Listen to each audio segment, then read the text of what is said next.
Yo, good afternoon, ladies and gentlemen. Good morning, good evening, depending on the location from where you are viewing. Today we are going to treat about General Gowon's apology to the Igbos. After 57 years of Nigerian Biafra civil war, General Gowon has come out to say sorry to the Igbos, apologizing to the Igbos about the pogrom that lasted for over 36 months when Nigeria was, incessantly, bombarding Igbo land. This is occasioned by the much attack on the people that fought the Igbos, the champions of Nigerian Biafran civil war, and Gowon in his old age. I think he's getting to 100 years now. I've seen it that it is quite sacrosanct for him to apologize. It is quite compulsory for him to come out and say sorry to the Igbos. But if you ask me, or most of the Igbo veterans, I mean Biafra veterans, those men that, took part in the war, within the war, the Biafran soldiers, the apology from Gowon has come too late. This is not the right time for Gowon himself to say sorry to the Igbos. It has come too late. Do you know why? Something started it. Something orchestrated this late hour apology.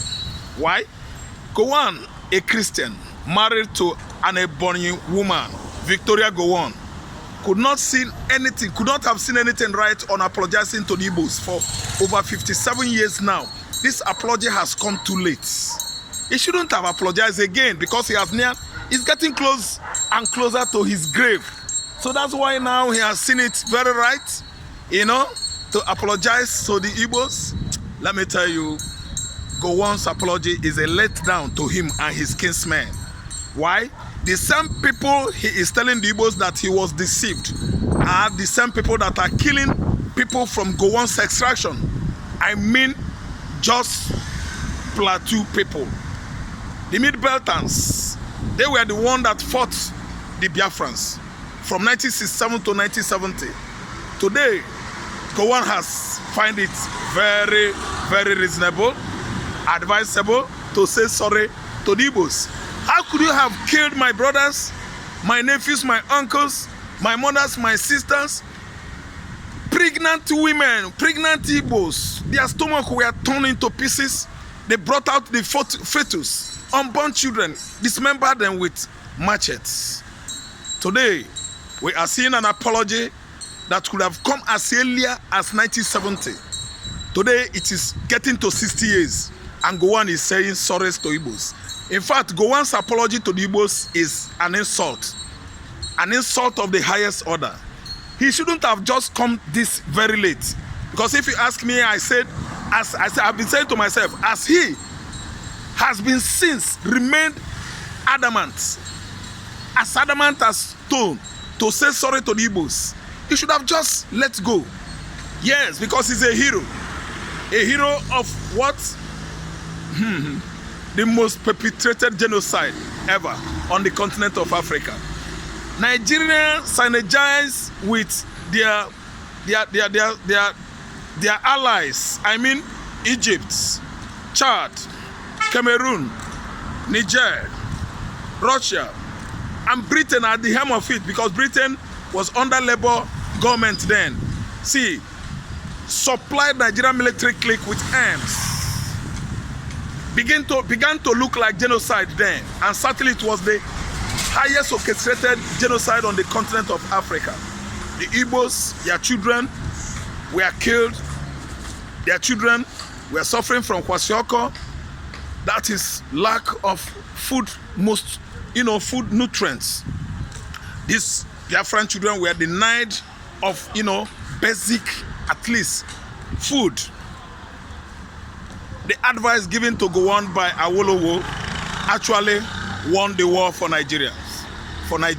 Because the food blockade at the axis of Cameroon, Biafran coastal line, very close to Cameroon, from the Bight of Guinea to Bight of Biafra, most of the Westerners, I mean Western Europe, from Ireland, the countries from Ireland, Finland, Austria, where they are bringing in food into Biafra, were blocked. Courtesy, Awolowo's advice to go on.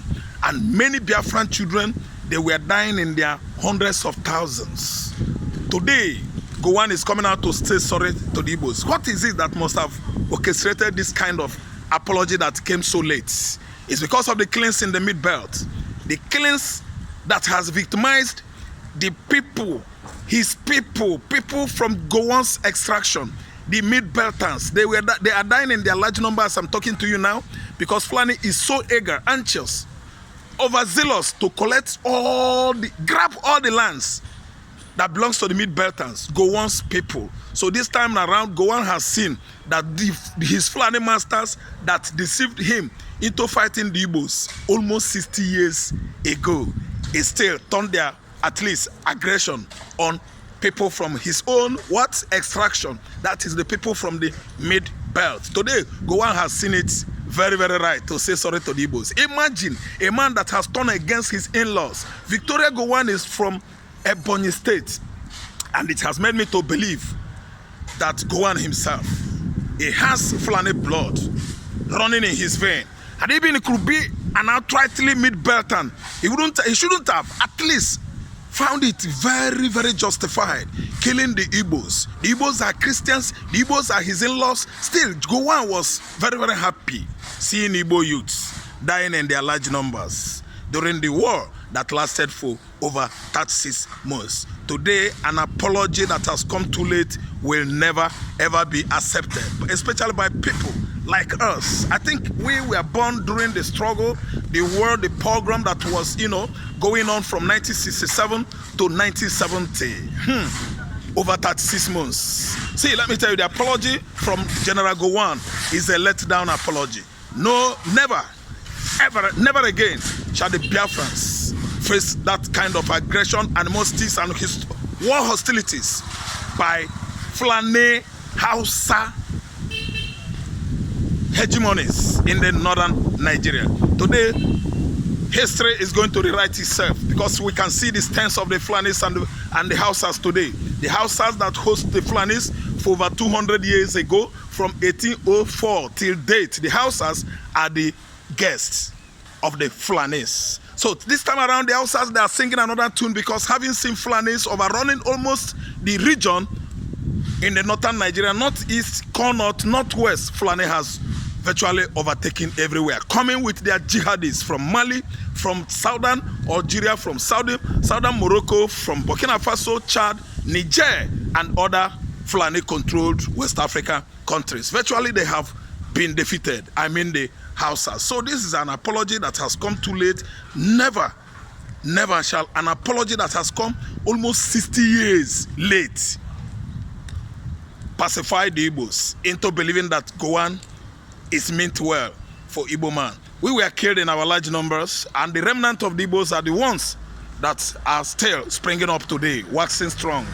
Entrepreneurship-wise, the Igbos are the most enterprising race in Nigeria. So after killing the Igbos for over 57 years now, you come up to say sorry to the Igbos. What are you saying? Who do you think we are? You are slaves?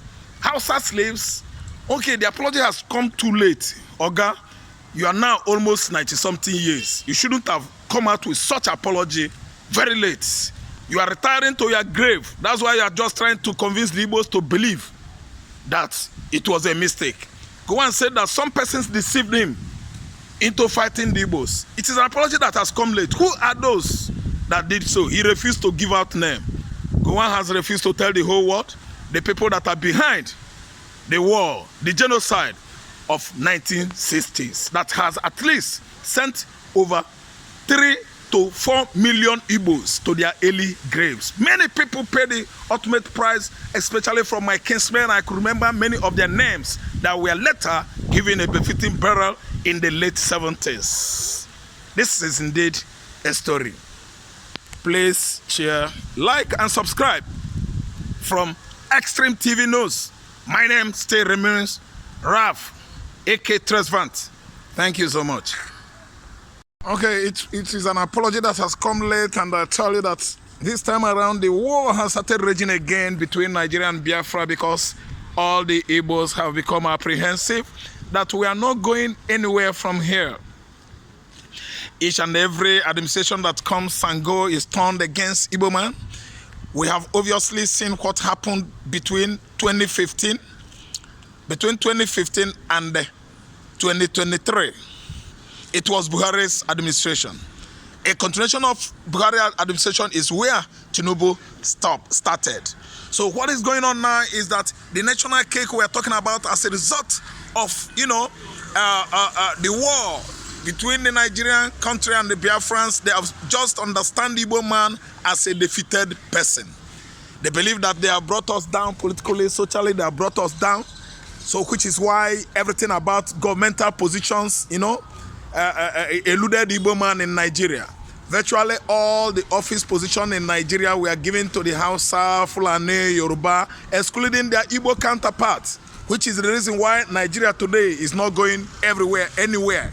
See, I tell you, Gowon's apology has exhumed another ghost of international change for the Nigerian contraption. It's an apology that has come too late. It has come too late. It's coming as a result of what is happening across the mid-belt. The incessant attack by the Fulani herdsmen, the bandits that have been killing in Niger State, in Taraba, in Kogi, in Benue, in Plateau State, Southern Kaduna.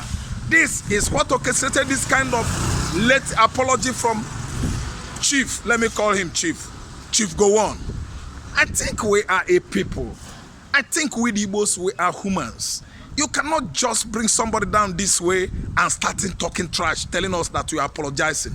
We are human beings. That apology is not enough. It has come too late. We must express ourselves. What do I mean here? It's an apology that has come when something has sprung up in every Igbo man. That is an idea, self-determination, ideology that is just like a spirit.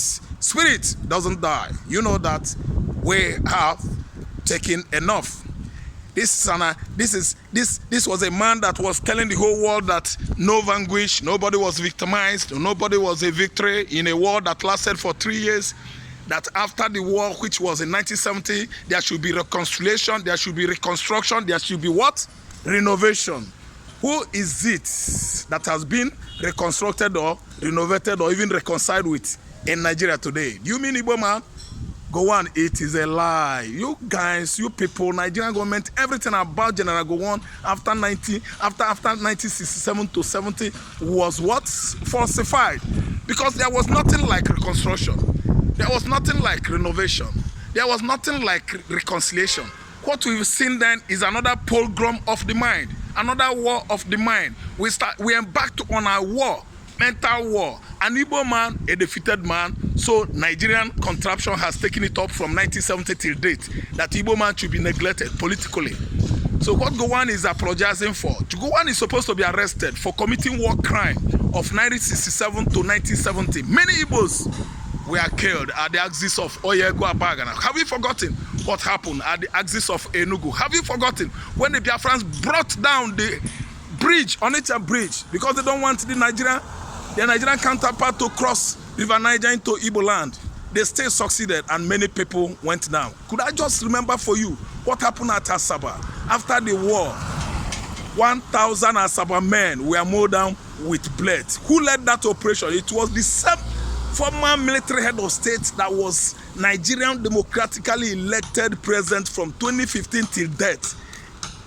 Yes, he orchestrated it. He committed such bloody act, and the United Nations was there looking like, look man, who do they think we are? See, let me tell you, no reconstruction, nothing was no Igbo man was compensated after the war. We still remain what? We still remain provoked. We still remain aggrieved, and that grievances is coming out this time around, which was why after the abduction of Nnamdi Kanu from Kenya, every Igbo man now is agitating for his release. Not only his release, but for a referendum. Referendum must come. Everybody must go to his region. We are not even asking for regionalism or confederacy. a situation whereby each region should control their resources. Of course, you know, it is same restructuring. We are talking about Igbo man going back to Southeast. Yes, for emancipation of Biafra sovereignty. So that everybody is going to control his own region. Is going to control his own contraption. Biafra is a different place, and we make sure that we build the Prince of Africa. The Prince of Africa is just like a candlelight in the mountain, on the mountain top, that can never, ever be hidden. The light set on the pinnacle of the mountain will never, ever be killed off. You can't extinguish it because it's an illumination that has come. The Prince of Africa is here. The Gowon's apology is going to at least put on the line as fast as possible emancipation of the Biafran nation. Yes, that is all that it has to be. It is going to orchestrate, it's going to fast track emancipation of the first black Jewish state of Biafra. It is an apology that has come too late. We are not taking it. Gowon is getting closer to his grave. That's why he has found it very right. To him, he's convinced it's right to apologize after 6 years. No construction, no reconstruction, no reconciliation, no renovation, no compensation. This time around, Gowon has question to answer. If not arrested by ICC or ICJ, Igbo man will remain aggrieved, and there's no how we can stay again. Nnamdi Kanu is incarcerated still in DSS prison. The same offense he committed was same offense committed by Igbo from Yoruba extraction. But you can see, immediately Tinubu assumed office, he released Igbo, living in Nnamdi Kanu there. Because Nnamdi Kanu is an Igbo man, a defeated people, a neglected people, a rejected people in Nigeria. The Igbo man. Gowon's apology has come late. We cannot take that. I tell you, it's really indeed a story. Please share with me, like me, follow me, subscribe me. Free Extreme TV News coming to you from Lagos. Remain blessed. Thank you.